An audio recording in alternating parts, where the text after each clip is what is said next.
Hey, it's Ruben Lowing here. It is Tuesday morning here in McAllen, Texas. All right. Yesterday I was thinking that this with the tracker and the campaign manager and Salesforce, it's like the gamification of our business. And I said that to somebody, a friend of mine, and they're like, and they've made their whole business on relationships and really understanding and learning how to communicate with the people that he are his customers. And he really did hammer home that point with me. Right. So, and I get it. You know, I when I first got into sales, I remember having to say go on a script and verbatim. This one job, the educational finance group, they listened to every call, and I had this guy who was an ex-cop, and he was kind of hard, and he kind of intimidating to most everybody else, and. With me, it was really funny. One day he calls me in the office. I'm like, oh, I'm going to get chewed out again, right? And he had a VHS tape of guys shooting at a drone with automatic weapons. He was a real flat personality. He liked me, I guess. That was my clue that he gave me that tape, right? And but he was real good at reading people, and that you were being interrogated every time he called you in the office, right? But I'm like, yeah, whatever. That doesn't bother me, right? I'm not intimidated by that. You're not gonna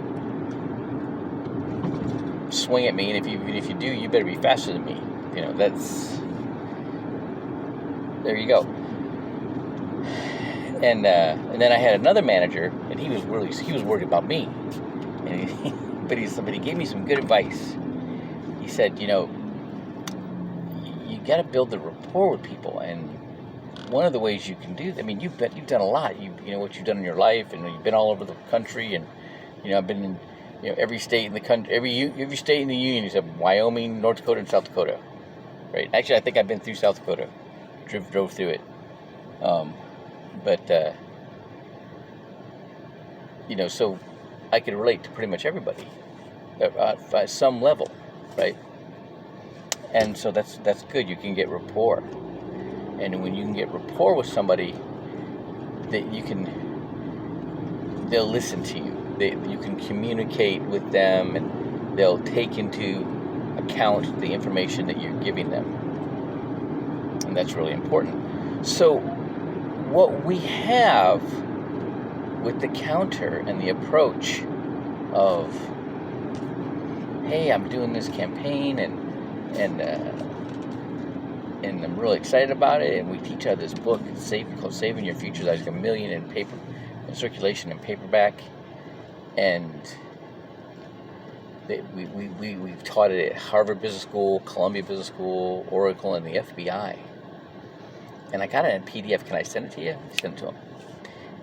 You send it to them through the campaign manager, so you can tell if they looked at it. Isn't that something? All right. And then you can tell if they've opened it, and you can tell if they've hit the link. Isn't that something? Right? Through the campaign manager. And then you put them also, again, campaign manager puts them right into Salesforce. Now you have to go into Salesforce to put in their details, right? But see, this whole process gets you more familiar with your customer, not just their financial situation, but also their likes and their dislikes, and what's important to them. And that's what is important to them. And sometimes you got to get them to see that what we have is important because it helps them in that area that is important to them. All right, and it's what really works well together is the financial foundation. All right, and then I found this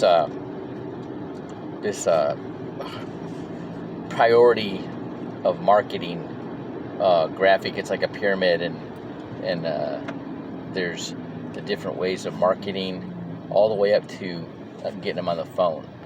And then once you get them on the phone, it's really short to the close. Okay, so if you can get somebody on the phone for any reason, you're that much closer to. You're very close to closing business. Okay, but then how do you talk to them? How do you see? Because not everybody is the same, right? But once you get, so that's when you have to discern. It's kind of like the difference between, it's like checkers and chess, right? When you're new in sales and you have to read the script, but then you've read the script enough times where you know it inside and out. You've memorized it. It's part of you. Okay. And then the guy on the other end, none of them have the script, but you've heard the responses enough times that you know not only where they're going, but why they're going there, what they're thinking, right? What the conclusions that they're coming to. Because people jump to conclusions, right? So then you're like the chess master, where you're thinking 6 moves ahead, right? So I'm talking to, and then comes the Maslow's hierarchy of needs, right? And I learned, when I was in the mortgage business, you can't refinance a renter. If a guy doesn't have enough money to pay his bills, all right,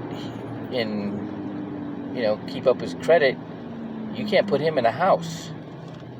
You're not gonna be able to sell him a house, right? Well, but once you get, now help me here, when you get somebody to get their credit cleaned up, right? Now they're like, oh, see, they change. Their priorities change. If you're in the mortgage or real estate business, and once you sold that somebody a house, they immediately change. They are no longer a prospective customer once you've sold them a house, right? Sometimes eventually they'll start looking at doing investment properties, but most of the time they're not. They're not you're not going to be like reloading them right away next month, right? You sold them a house. Same thing when you give somebody a loan to buy a house or refinance. In Texas, you can only refinance one time a year, right? They're once you've done that for them, they have changed. They change. They morph. Their priorities change. Okay, so a single guy, this anything about life insurance doesn't even ring their bell, right? The tax advantage, that's not enough for them, right? But once they find that significant other, right, that they want to take care of, or they have children with that significant other, right, then it really changes. Okay, that puts them in a whole different category. And trying to talk to somebody who's a single guy, that maybe you're not always going to be single, so it'd probably be smarter to get that policy now and make your parents the beneficiaries, and then when you find that significant other, you can change the beneficiary, and now you're paying the rate of what you are now, not what you are when you're older, and maybe you're a little heavier, and maybe you got some medical condition that's come up because you're at that age where that happens, right? And so, that's a hard sell. right there, right? But once they have that situation, then it changes, right? So it's a lot, when you're talking to somebody those are the situation that they're in. Now that makes sense, right? And then the benefits of that is the tax advantages and the living benefits. Now that's just icing on the cake, okay? And it's where their priorities are. And this is over and over and over. So here's the thing: the way that we have the counter and the campaign manager and Salesforce, right? I wish they were tied together smoother, but you can still use them the way they are. I mean, ideally, they should have just made the counter part of Salesforce and have it immediately merge with the campaign manager, right? Or make the counter part of campaign manager, and then it immediately merges with Salesforce, which it already does, right? But it's not. So now we work with what we got. But what happens is you can go and look at, okay, how far along are they? Did they get the Saving Your Future book? Did they get the presentation? Okay, all right. Okay, now they're, it's either recruiting and making them a client, right?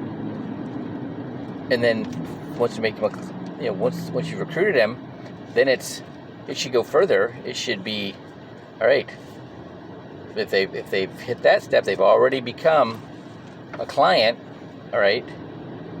So that's part of the fast start. The next part of the fast start is their marketing plan, getting their database. And the way this all works so sweet now is with the counter, just introducing them to the financial literacy with the Saving Your Future book, right? And then the licensing and ordering the pre-licensing and the scheduling their test. And that should be that smooth, that easy and that simple and that smooth. Okay, what are you running into? You're running into little anxiety, little fear, little uncertainty. Okay, you got to make sure they understand that this money that they're putting in this policy is not it's their money still. It's just they're protecting their money. They're not blowing their money. They're not spending that money. It's not a bill. I mean, you got to, they tell you to treat it like a bill, but it's better than a bill. All right, it's your funding your future. That's what that is. It's their money. It's just working part, getting a better rate of return. It's protected, and it's got tax advantages that they can't get anywhere else in these other, potential higher growth, right? But that's just potential more revenue for Uncle Sam. That's what that is, right? And you got to get that light to come on. When you look at the new proposed Biden tax plan, boy, the tax deferred, tax advantaged strategies that we have look a lot better. Okay, and it's just all of these things. So here's what I'm trying to say. Okay, we have with the counter and the campaign manager and Salesforce, you've got you're herding